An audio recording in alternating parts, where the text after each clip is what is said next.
12명의 정탐꾼이 가나안 땅, 아직은 이스라엘 백성들이 들어가지 않은 그 땅을 두루두루 탐지를 하고 다시금 자신의 백성들이 있는 그 진영으로 돌아왔습니다. 그러자 이스라엘 백성들이 머물던 바란 광야의 끝자락, 가나안 땅 가까이 있는 그 가데스 바네아의 큰 소동이 벌어지고 있습니다. 왜냐하면 그들이 정탐하고 돌아와서 보고를 한 내용이 심상치 않기 때문입니다.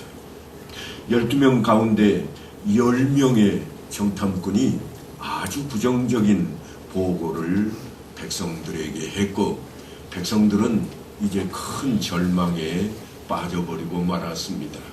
그 정황을 성경은 이렇게 기록해 놓았습니다.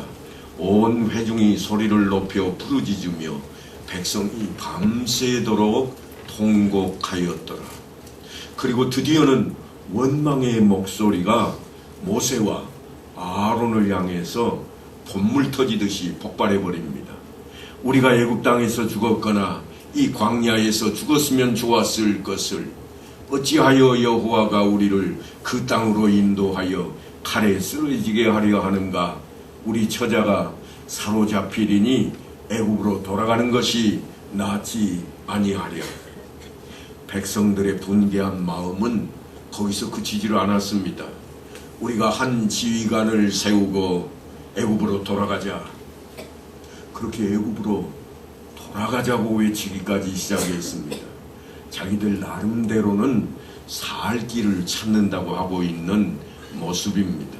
그런데 바로 그와 같은 모습이 부정적인 생각이 가지고 오는 아주 무서운 점인 것을 성경은 우리에게 교훈하고 있습니다. 부정적인 말과 의심의 작은 씨앗이 생각이라고 하는 밭에 심겨지자마자 놀랍게 금방 뿌리를 내리고 싹이 돋아났으며 아주 엄청나게 순식간에 자라고 맙니다. 이것이 부정적인 생각입니다. 하룻밤 사이에 온 백성들이 통곡을 하고 그들이 지금까지 지니고 있던 마음을 완전히 덮어버렸습니다. 그 위력이 얼마나 대단한지 상상을 초월합니다. 애굽 땅에서 10가지 재앙과 홍해에서 애굽 군대를 수장시켰던 하나님의 놀라운 기적을 이스라엘 백성들이 보고 왔습니다. 그리고 하나님을 찬양했습니다. 그런데 순식간에 그 모든 것이 무너져 내렸습니다. 뿐만이 아닙니다. 시내산 앞에서 그들은 1년 동안 성막과 십계명을 통해서 훈련을 받았는데 훈련 받은 것마저도 순식간에 무너져 버립니다. 급기야는 하나님의 택한 백성들이 메뚜기떼로 전락을 해버렸고, 그래서 밤새도록 백성들은 대성통곡하고 있는 겁니다. 이것이 민수기에 등장하는 이스라엘의 두 번째 실패의 모습입니다. 첫 번째 실패가 먹는 것에 대한 탐욕으로부터 시작이 되었다면, 이 두 번째 실패는 정탐꾼들이 바라보고 온 것 때문에, 그 부정적인 생각 때문에 벌어지는 겁니다. 한번 사람들의 마음을 사로잡은 이 부정적인 생각은 모든 사람들의 귀를 다 닫아버렸습니다. 부정적인 생각의 또 다른 무서운 점이 바로 그것일 것입니다. 모세와 아론은 분노와 절망에 빠진 백성들의 아우성 앞에 또다시 절망하지 않을 수가 없습니다. 어찌해야 할지 어찌할 바를 모르고 있습니다. 그런 와중에 여호수아와 갈렙이 옷을 찢으며 백성들 앞에 분연히 일어서고 있습니다. 우리가 두루 다니며 정탐한 땅은 심히 아름다운 땅이라. 여호와께서 우리를 기뻐하시면 우리를 그 땅으로 인도하여 들이시고 그 땅을 우리에게 주시리라. 이는 과연 젖과 꿀이 흐르는 땅이니라. 그런데 백성들이 어떻게 했다고요? 귀를 닫아버렸습니다. 아무리 외쳐도 그 말이 들리지를 않습니다. 그래서 여호수아와 갈렙이 또 외칩니다. 다만 여호와를 거역하지는 말라. 또 그 땅 백성을 두려워하지도 말라. 그들은 우리의 먹이라, 우리의 밥이라는 겁니다. 그리고 그들이 하는 이야기가 뭔가 하면 그들의 보호자는 그들에서 떠났고 여호와는 우리와 함께 하시느니라. 그러니 그들을 절대 두려워하지 말라. 이것이 바로 아마도 하나님께서 믿음의 백성들을 향해 바라고 원하셨던 그러한 대답일 것입니다. 그런데 백성들은 다 귀를 닫아버렸습니다. 거기서 끝나지 않습니다. 그들은 돌을 들고 여호수아와 갈렙의 입까지 막아버리려고 합니다. 사탄이 하나님 나라를 무너뜨릴 절호의 기회를 잡게 된 겁니다. 그야말로 모세와 아론 그리고 여호수아와 갈렙만 제거하면 사탄은 이제 다시금 이스라엘을 자신들의 수중에, 아니 세상에 종살이하던 그 땅으로 다시 돌려보낼 수 있게 되었습니다. 바로 그 절체절명의 위기의 순간에 하나님께서 그들 앞에 개입하고 나섭니다. 온 회중이 그들을 돌로 치려 하는데 그때에 여호와의 영광이 회막에서 이스라엘 모든 자손에게 나타나시니라. 가만히 계실 하나님이 아니십니다. 하나님의 진노가 이만저만이 아닙니다. 이 백성이 어느 때까지 나를 멸시하겠느냐. 내가 그들 중에 많은 이적을 행하였으나 어느 때까지 나를 믿지 않겠느냐. 내가 전염병으로 그들을 쳐서 멸하고 네게 그들보다 크고 강한 나라를 이루게 하리라. 하나님께서 모두 없애버리고 모세에게 하나님을 따를 백성들을 따로 만들어 주겠다고 그러십니다. 그러자 모세가 그 백성을 살려달라고 하나님과 줄다리기를 시작합니다. 그래서 모세가 엎드리는 내용이 바로 이어서 등장을 합니다. 구하옵나니 주의 인자의 광대하심을 따라 이 백성의 죄악을 사하시되 애굽에서부터 지금까지 이 백성을 사하신 것 같이 사하시옵소서. 하나님, 저들이 한두 번 원망을 했습니까? 제발 이번에도 용서하시기를 원합니다. 살려달라고 예언하고 있습니다. 모세의 간절한 목숨을 건 기도가 시작이 된 겁니다. 모세의 그 마음이 하나님을 움직이게 되었습니다. 그래서 하나님께서 내가 네 말대로 하리라. 저들의 죄를 사하노라. 그렇게 말씀을 하십니다. 그러나 백성들의 죄가 사라진 게 아닙니다. 하나님이 용서하셨을지라도 백성들의 두 번째 실패에 대한 징계마저 취소된 것은 아니었습니다. 하나님께서는 이스라엘 자손이 나를 향하여 원망하는 바, 그 원망하는 말을 내가 들었노라 하시고 이어서 너희 말이 내 귀에 들린 대로 내가 너희에게 행하리라. 그들이 무슨 말을 하였을까요? 그들이 모세를 원망하며 했던 말이 있습니다. 우리가 애굽 땅에서 죽었거나 이 광야에서 죽었으면 좋았을 것을 어찌하여 여호와가 우리를 그 땅으로 인도하여 칼에 쓰러지게 하려 하는가. 모세 앞에 그들이 원망했던 그 말을 하나님이 다 들으셨다 그럽니다. 그들은 그들이 말했던 그대로 광야에서 결국은 다 죽고 맙니다. 여호수아와 갈렙을 제외하고 하나님의 약속을 믿지 못했던 첫 세대는 모두가 다 광야에서 죽음을 맞이했습니다. 그리고 그 자녀들 또한 부모의 죄를 지고 광야에서 방황하게 되어버립니다. 너희의 시체는 이 광야에 엎드러질 것이요 너희의 자녀들은 너희 반역죄를 지고 너희의 시체가 광야에서 소멸되기까지 40년을 광야에서 방황하는 자가 되리라.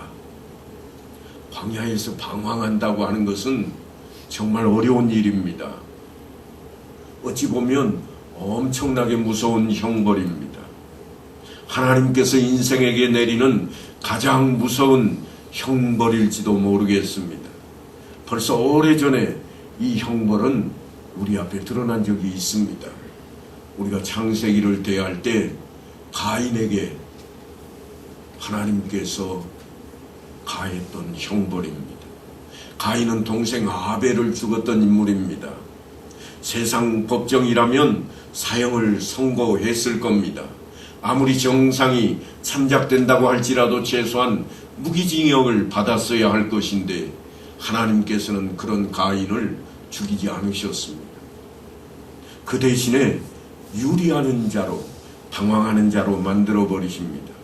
네가 땅에서 저주를 받으리니 네가 밭을 갈아도 땅이 다시는 그 효력을 네게 주지 아니할 것이요 너는 땅에서 피하며 유리하는 자가 되리라. 유리하는 자가 별것 아닌 것처럼 들려집니다. 그러나 성경은 분명하게도 땅에서 저주를 받은 것이라 그렇게 설명을 하고 있습니다.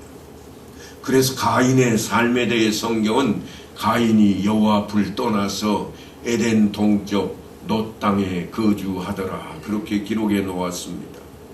가인이 유리하는 자가 되어서 가장 먼저 한 일이 뭔가 하면 하나님을 떠나는 겁니다. 하나님과 함께하지 않는 겁니다. 그리고 그가 에덴 동편에 있는 놋 땅으로 옮겨가서 살게 되었습니다. 그래서 그것도 별것이 아니라고 생각할 수 있습니다. 하지만 가인이 살았던 땅의 이름은 놋입니다. 놋이라고 하는 이 이름의 의미가 뭔가 하면 정처 없이 떠돌다 그런 이야기입니다. 한자리에 머물지 못하고 오늘은 여기 내일은 또다시 장막으로 옮겨서 거처로 옮겨다니며 사는 겁니다. 그것도 땀 흘려 수고해서 얻어야 할 것이 많지 않기에 저주받은 땅을 돌아다니는 정처 없는 떠돌이 신세가 되어버리고 말았습니다. 그러니까 하나님 앞을 떠난 삶은 정처 없이 헤매는 삶이요 이미 벌을 받은 것이라 성경 그렇게 우리에게 소개하고 있는 부분입니다. 죄와 벌은 동전의 앞과 뒤 같아서 죄 가운데 벌이 있음을 교훈하고 있습니다. 우리가 종종 듣는 말 가운데 코람데오라 하는 용어가 있습니다. 이 말은 라틴어에서 온 말인데 하나님 앞에 선다 그런 뜻을 가지고 있습니다. 신학적인 용어인데 하나님의 약속을 본다는 의미를 담고 있습니다. 무슨 말씀인가 하면 하나님의 마음을 아는 자리에 서게 되었다는 것입니다. 그렇게 될 때에야 비로소 우리 인생은 방황하는 삶을 정식시키고 평안, 안식 안에 머물게 되는 것입니다. 가나안 땅에 들어가서 정탐하던 중에 아낙 자손을 보았을 때에 10사람의 정탐꾼들은 기골이 장대한 거인을 보았습니다. 그렇다고 여호수아와 갈렙이 그걸 보지 않았느냐? 아니요. 이들도 동일하게 아낙 자손을 보았습니다.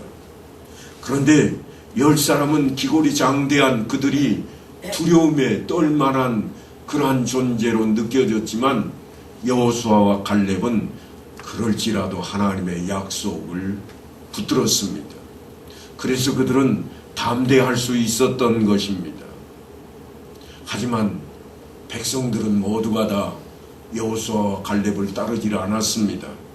그저 10사람의 정탐꾼의 보고를 취하고 우리가 어찌할꼬 밤새 통곡하는 것이 백성들의 모습이었습니다. 그래서 하나님의 징계가 이스라엘 백성들에게 내려집니다. 너희는 그 땅을 정탐한 날 수인 40일의 하루를 1년으로 쳐서 그 40년간 너희의 죄악을 담당할지니 너희는 그제서야 내가 싫어하면 어떻게 되는지 알리라. 40년이라고 하는 것은 하나님께서 그들에게 언도하신 형량입니다. 40년 동안 그들은 광야 밖을 떠날 수가 없습니다. 마치 감옥에 40년간 집어넣으라고 하는 그러한 형량과 동일한 겁니다. 이 40년은 산술적인 그런 숫자가 아닙니다. 그들의 평생입니다. 왜냐하면 그들이 다 죽기까지 광야에 있어야 하기 때문입니다. 너희 중에 20세 이상으로 계수된 자, 곧 나를 원망한 자 전부가 여분네 아들 갈렙과 눈의 아들 여호수아 외에는 내가 맹세하여 너희에게 살게 하리라 한 땅에 결단코 들어가지 못하리라. 너희가 사로잡히겠다고 말하던 너희의 유아들은 내가 인도하여 드리리니 그들은 너희가 싫어하던 땅을 보려니와 너희의 시체는 이 광야에 엎드러질 것이요. 그러니까 이 사형과 같은 언도 40년이라고 하는 이 세월이 그들을 몽땅 광야에서 죽기까지 기다리는 시간으로 만들었습니다. 그 후에 가서야 하나님께서는 다시금 그 아래 세대를 통해서 그들에게 죄사함을 주시고 그 땅을 허락하시겠다고 다시금 약속하고 있는 부분입니다. 그들만 광야에서 죽고 끝나는 것이 아니라 지금 그들의 자녀들마저도 부모의 죄를 지고 광야에서 함께 방랑하는 처지가 되었습니다. 부모가 죽을 때까지 따라다니고 있는 겁니다. 벌이 내 세대에서 끝나면 그만일 것입니다. 그런데 그 죄를 자녀들이 지고 가야 한다는 것은 정말 무서운 형벌입니다. 사람들은 정말 이상한 생각을 가지고 있습니다. 무슨 말씀인가 하면 자신은 인생이 닥치는 대로 살아갈지라도 내 자식들만큼은 잘 되기를 바랍니다. 나는 이 정도밖에 못하고 살지만 내 자식들은 이렇게 살기를 바라지를 않습니다. 이게 부모의 마음입니다. 그런데 그 부모의 마음이 어쩌라고 그러는가 하면 네가 겪어봐라. 하나님의 명령입니다. 네가 죽을 때까지는 네 자식도 네가 죽는 모습을 보아야 너희들이 지었던 죄가 끝날 것이라. 그러니까 광야 40년의 이 언도라고 하는 것은 사형보다도 더 무서운 그러한 자리입니다. 이스라엘 백성들이 다 그 고통을 겪어야만 했습니다. 자녀들도 그런 삶을 살아가야 합니다. 더군다나 광야에서 유리하는, 방황하는 그러한 삶입니다. 그것도 그들의 부모가 죽어가는 모습을 보면서 기다려야 됩니다. 여러분 한번 요즘 세대에 많이 있는 암 환자들을 한번 생각해 보십시오. 대부분 암 환자들은 병원에서 언도를 받습니다. 이분은 6개월 정도 더 삽니다. 아니 이분은 이제 치료가 되었으니 적어도 5년은 살겠습니다. 그러면 그 자녀들의 마음이 어떨까요? 5년을 기약하고 있습니다. 5년 밖에는 더 사실 수 없으니까. 지금 광야에 남은 이스라엘 백성들, 자손들의 마음이 어떠할까요? 부모들은 자신들의 죄로 인해서 정탐한 하루를 1년으로 쳐서 길게는 40년 동안 살 수 있다고 할 것이지만 자식들이 무슨 죄가 있습니까? 부모의 믿음과 신앙이 연약하고 하나님을 배반하고 부서진 일 때문에 자녀까지도 그 벌을 함께 받고 나아가야만 하는 그 자리라고 하는 겁니다. 여러분 혹시 주홍글씨라고 들어보신 적이 있습니까? 저는 소설 이야기를 하고 싶지는 않습니다. 지금은 사라졌지만 옛날에는 호적 등본을 떼면 거기에 빨간 글씨가 기록된 사람들이 있었습니다. 무슨 말씀인가 하면 그가 죄를 지으면 그 죄가 빨간 글씨로 호적 등본에 기록이 되었습니다.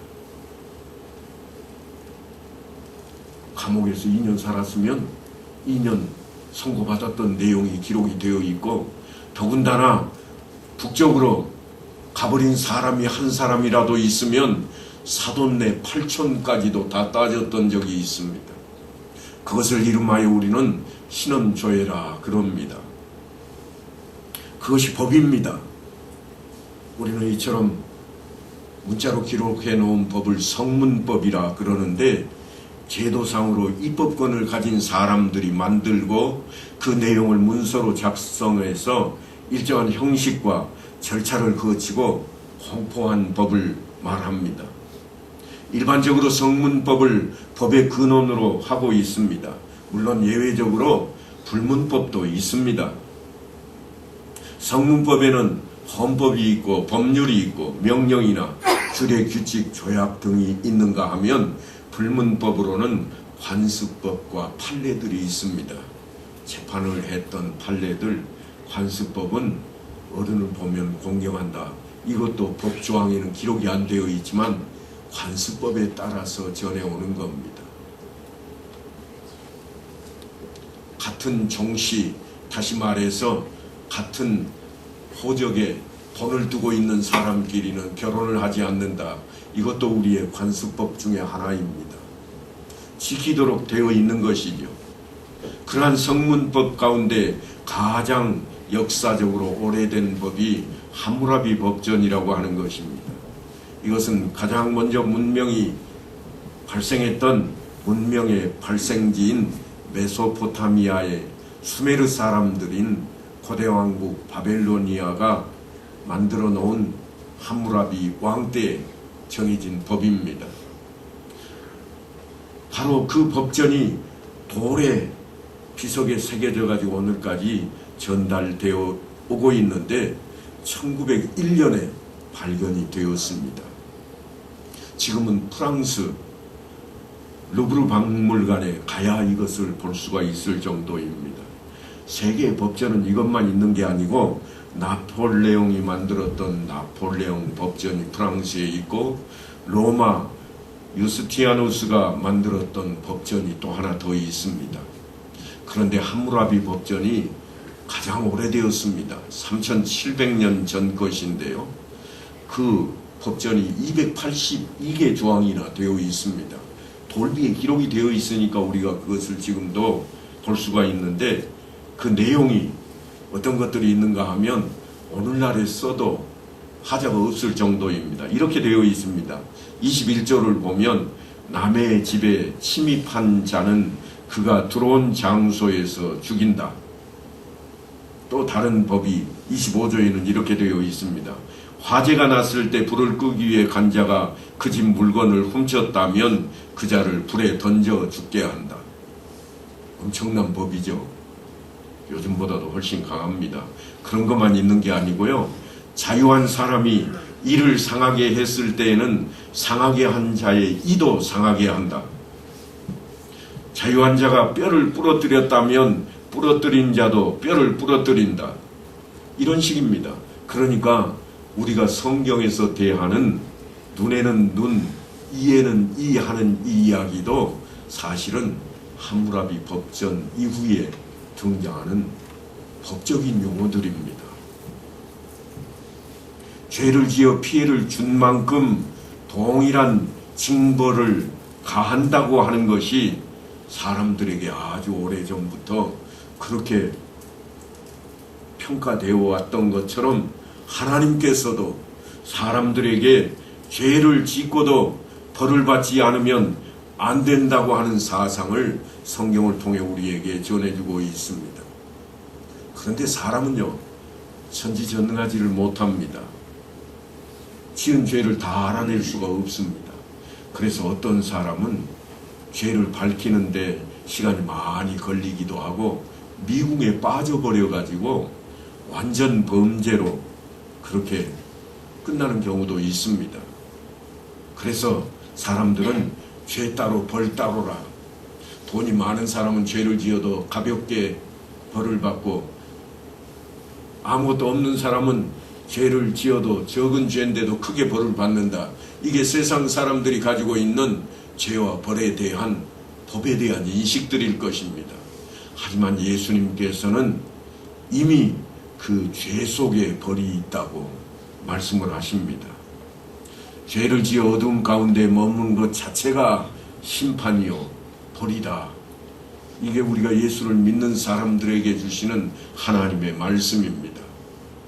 요한복음 3장에 보면 기록하기를 그를 믿는 자는 심판을 받지 아니하는 것이요 믿지 아니하는 자는 하나님의 독생자의 이름을 믿지 아니하므로 벌써 심판을 받은 것이니라. 믿음이 우리를 죄 없다 판결할 것이라 이미 예수님께서 말씀을 하셨고 우리는 그것을 믿고 살아가는 믿음의 존재들입니다. 그런데 예수님께서 이어서 이런 말씀을 하십니다. 그 정죄는 이것이니 죄를 묻는 것이 있답니다. 뭐라고 그러시는가 하면 그 빛이 세상에 왔으되 사람들이 자기 행위가 악함으로 빛보다 어둠을 더 사랑하는 것이니라. 예수를 사랑하지 않는 것은 이미 벌을 받는 것이라. 어떤 벌을 받는 것일까요? 여러분이 잘 알고 계시잖아요. 예수를 믿으면 천국이 누구의 것이에요? 우리의 것입니다. 천국이 우리의 것이라 하는 이 말은 사실은 엄청난 용어를 뒤에 담고 있습니다. 그게 뭔가 하면 다 같이 한번 따라합니다. 영생. 그게 우리에게 있는 겁니다. 생명이 영원히 있다. 죽지 않는다고 하는 겁니다. 놀라운 하나님의 은혜가 우리 앞에 있습니다. 하지만 인간은 본질상 죄인이어서 죄에서 자유할 수가 없습니다. 그래서 믿음이 중요합니다. 왜냐하면 그 죄를 사라지게 만드는 분이 하나님이시기 때문에 그렇습니다. 주를 나의 구세주로 믿고 입으로 시인하는 자는 그 믿음을 인해서 하나님께서 우리에게 영원한 생명을 허락하시기 때문에 그렇습니다. 예수 믿는 것 말고는 다른 해법이 사실은 없습니다. 죄의 삭은 사망이요 하나님의 은사는 그리스도 예수 우리 주 안에 있는 영생이니라. 사도 바울이 로마에 있는 성도들에게 그렇게 전하고 있습니다. 사도 바울의 외침처럼 예수를 믿지 않으면 죽음입니다. 사망입니다. 그 믿음은 말씀을 듣고 행하는 것이요 하나님의 말씀에 순종하는 것이 믿음이라. 예수님께서 그 이야기를 이렇게 하십니다. 내 아버지의 뜻대로 행하는 자라야 천국에 들어갈 수 있다고 하시는 내용입니다. 40년 동안 광야에서 방황하게 되었던 그 벌은 세상의 온도와는 달리 하나님 앞에서는 소멸을 상징하고 있습니다. 40년 까짓것 아무것도 아니다. 그런데요, 하나님 나라인 젖과 꿀이 흐르는 땅, 가나안 땅에 들어오지 못하게 되었습니다. 무슨 말씀인가 하면 하나님께서 택하신 민족이요 그 백성이요 아브라함에게 허락하셨던 그 후손인데도 불구하고 하나님 나라에 들어올 수 없습니다. 히브리인들은 무덤을 대단히 중요하게 여깁니다. 혹시라도 예루살렘을 가보신 분들은 아시겠습니다만 감람산 언덕 앞뒤편으로 모두가 다 무덤이 잔뜩 자리를 차지하고 있습니다. 왜냐하면 선지자를 통해서 주신 말씀에 하나님이 다시 오실 때에는 그 발을 감람에 디딜 것이라 말씀하셨으므로 그때에 빨리 일어나서 하나님 안에 영원한 생명을 향해 가기를 원하기 때문에 그들은 무덤을 너무나 중요하게 여깁니다. 그런데 지금 하나님께서 그 무덤을 어디에 쓰게 만들고 있는가 하면 광야입니다. 광야는 모래 사막보다도 더 딱딱한 그런 땅입니다. 우리가 흔히 생각하는 사막을 성경은 광야라 하지 않습니다. 이 광야는 아주 딱딱합니다. 하지만 물이 들어가면 순식간에 무너져 내려버리는 그런 땅이 되기도 합니다. 그곳에 사람을 묻을 수밖에 없습니다. 얼마나 이 히브리인들이 무덤을 귀하게 여겼던지 요셉은 죽으면서까지 내 뼈를 메고 아브라함의 그 땅 하나님이 약속하신 땅으로 가겠다고 너희가 약속을 해다오. 그렇게 외칠 정도입니다. 그런데 오늘 본문에 등장하는 대로 하나님 명령을 온전히, 아니 하나님의 약속을 온전히 믿지 못했던 그 세대가 모두 다 광야에 묻힐 수밖에 없게 되었습니다. 그러니까 40년 동안의 광야 생활은 사실은 죽음의 시간입니다. 죽음이 끝날 때까지 그들은 그곳에 머물러야 했습니다. 그 자손들이 그 죄를 다 같이 짊어지고 그 부모 세대가 죽을 때까지 기다리는 겁니다. 그러므로 하나님 앞에 우리는 바로 서야만 합니다. 하나님의 마음을 깨달아야 합니다. 하나님 뜻대로 살아가야만 합니다. 그것만이 세상 것을 붙들고 유리하고 방황하지 않는 그러한 삶이 될 것입니다. 우리가 매 주일마다 말씀대로 살겠습니다 외치고 있지만 외침으로 끝나서는 안 됩니다. 실제로 말씀대로 살아내야 되는 것입니다. 정탐꾼 12사람은 모두가 다 동일하게 들어가서 그곳을 바라보았습니다. 하지만 그곳에서 하나님의 약속을 붙드는 사람과 세상적인 것만 바라본 사람들이 갈렸습니다. 그들은 정탐꾼이었습니다. 돌아와서 보고하는데 정탐꾼의 보고를 들은 사람들이 왜 그렇게 통곡할 정도로 엄청나게 분노하고 있을까요? 그 안악자손들이 당장 쳐들어오는 것도 아닙니다. 안악자손들은요, 정탐꾼들이 조용히 갔다가 조용히 빠져나왔으니 이스라엘이 있는지도 모릅니다. 아직 거기까지 소문도 안 들어갔습니다. 벌벌 떨 일도 아닙니다. 왜냐하면 그들이 칼을 들고 와서 죽이자고 덤벼들고 있지도 않기 때문입니다. 지레 겁을 먹었습니다. 하나님의 약속이 날아갔습니다. 우리가 늘 기도하는 가운데 깨달아야 할 것이 그것입니다. 우리 앞에 다가온 세상의 어떤 일들이 우리가 기도할 때 염려 때문에, 아직 벌어지지도 않지만 우리 안의 염려 때문에 이스라엘 백성들이 지금 광야에서 헤매게 될 그 일을 당하는 처지에 있는 모습과 같은 그 자리에 우리가 설 수 있다고 하는 겁니다. 우리에게 닥치지도 않을 일인데 벌써부터 염려해서 무너져 버립니다. 하지 말자. 그랬다가는 우리 큰일 난다. 아직 큰일 당하지 않았습니다. 그럼에도 불구하고 다른 사람들의 경험, 다른 사람들의 일이 우리 앞을 가로막습니다. 우리는 그때마다 어찌해야 하는가? 하나님 앞에 엎드려야 합니다. 하나님의 뜻을 구해야 됩니다. 내 생각과 내 처지, 내 경험보다 하나님의 뜻을 따라 우리가 엎드려야 할 것입니다. 우리가 두루 다니며 정탐한 땅은 심히 아름다운 땅이라. 여호와께서 우리를 기뻐하시면 우리를 그 땅으로 인도하여 들이시고 그 땅을 우리에게 주시리라. 이는 과연 젖과 꿀이 흐르는 땅이니라. 허락하신 말씀대로 이스라엘 백성들 가운데 하나님의 약속을 거절했던 그 세대는 다 죽고 다음 세대는 하나님만 오직 바라보는 그 자리로 훈련을 받고 그 자리에 들어갔음을 우리는 기억해야 할 것입니다.